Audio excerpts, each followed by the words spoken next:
ስለዚህ ከዚህ ብዙ ብራና ተቀምጠው ነበረ። ኋላ እንግሊዞች ከዚህ አውጥተው ወደ እንግሊዝ ወስደዋቸዋል። ወደ ለንደን ወስደውታል። ወደ መቅደላ መድኃኔዓለም አፄ ቴዎድሮስ አሸሽተው ነበር። ከዛም የአፄ ቴዎድሮስን ለማጥቃት በመጡ ጊዜ እነዛ መጽሐፎች የጀግንነት መገለጫ፣ የደፋርነት ምሳሌ አንበሳ ልክ እንደ ነገስታቶች ጠንካራ አንበሳ ጠንካራ ነው አይደል? የሁሉም የዱር እንስሳት አለቃ ነው። ስለዚህ በዚህ ምክንያት ንጉስ ደግሞ የሀገሪቱ መሪ ነው ማለት ነው።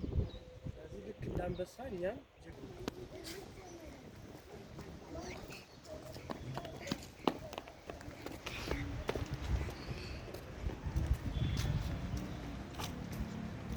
ሳገዳይ የተውኔት ስራዎች፣ የያሬዳዊ ዜማ፣ የጎንደር እስክስታ ጭፈራ የሚደረግበት የነበረ ሙዚቃ አዳራሽ ነው። ይህን ያሰሩት የኢያሱ ልጅ ናቸው። ዳዊት ሳንሳው ይባላሉ፣ ወይም አድባረ ሰገድ ዳዊት 5 ዓመት ብቻ ነው ያሉት። ይሄ እንግዲህ አሁን አልታደሰም። ወደ 3 ቤተ መንግስቶች ገና ናቸው አልታደሱ። የዳዊት የበካፋ የእቴጌ ምንትዋ ገና ሰከንድ ፌዝ ላይ ነው የሚሰራው። ይሄ ከሁለት የተከፈለ ዓላማው ይሄ ነው። ከዛ ውጭ ይሄ የውበት መጠበቂያ የሳቡና ቫዝ አገልግሎት ድሮም አለ። ይሄ የሳቡና ቫዝ የስቲም ቫዝ አገልግሎት በዛ ዘመን ይሰጥ ስለነበረ እንደዚህ የምታያቸው በሙሉ ድሮ የዚህ ሳቡና ቫዝ ክፍል እንዴት እንደነበረ በፎቶ የሚያሳይ ነው። ከታደሰ በኋላ ደግሞ ያንን ይመስላል ማለት ነው። ውስጥ ነግሯል።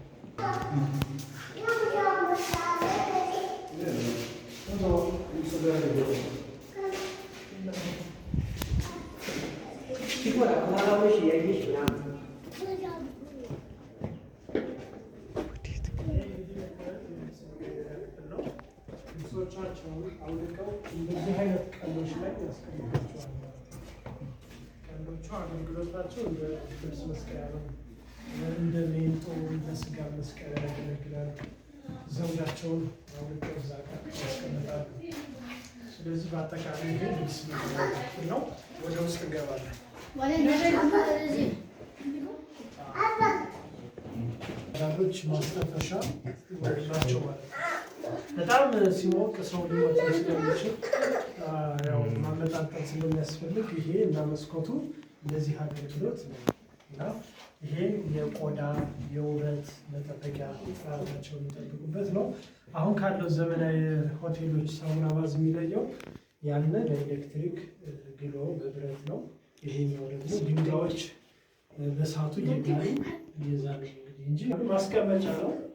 ግን አሁን ይሄ መብራት እንዳልኳችሁ አሁን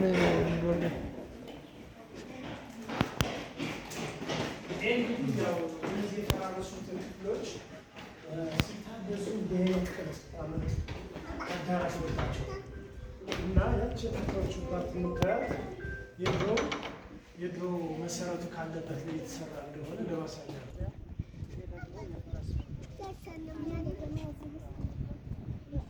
ፈረሶች እንግዲህ 9 ፈረሶች ናቸው። ከእያንዳንዱ የሚቆሙት 9 ፈረስ በአጠቃላይ ይይዛል ማለት ነው።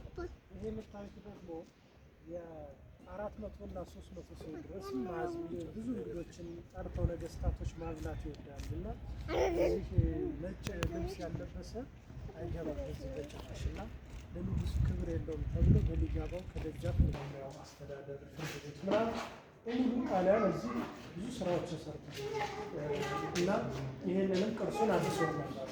እንዲያውም እነሱ ያደሱት እድሳት ነው እስካሁን ቅርሱን ያቆየው እንጂ የአፄ በካፋ ባለቤት ናቸው። ሁለተኛ ሚስታቸው እቴጌ ምንትዋ ብልህ ሴት ስለነበሩ በባልትና ሙያም እጅግ የተካኑ ስለነበሩ የዶሮ ወጥ ሙያን አሰራርን ለሴቶች አስተምረዋል፣ የፀጉር ስሬትን ጨምሮ። ይሄ ደግሞ ፈትል ቤት አለ ከኋላ ፈታዮች ቤት ይላል። ቀጭን ፈታዮች ቤት የእጅ ጥልፍና የጎንደረኛ ቀሚሶችን አለም በቀኝን ጨምሮ ሰርተው ያስተማሩበት ነው ማለት ነው። እና ይሄ የመጨረሻው ዘመን ነው። ከዚህ ግቢ ውስጥ የመጨረሻው የተሰራው ይሄ ነው። 1755 በፈረንጆች እቴጌ ምንትዋብ ልጃቸውን ከኋላ ሆነው እያበረቱ እያጀገኑ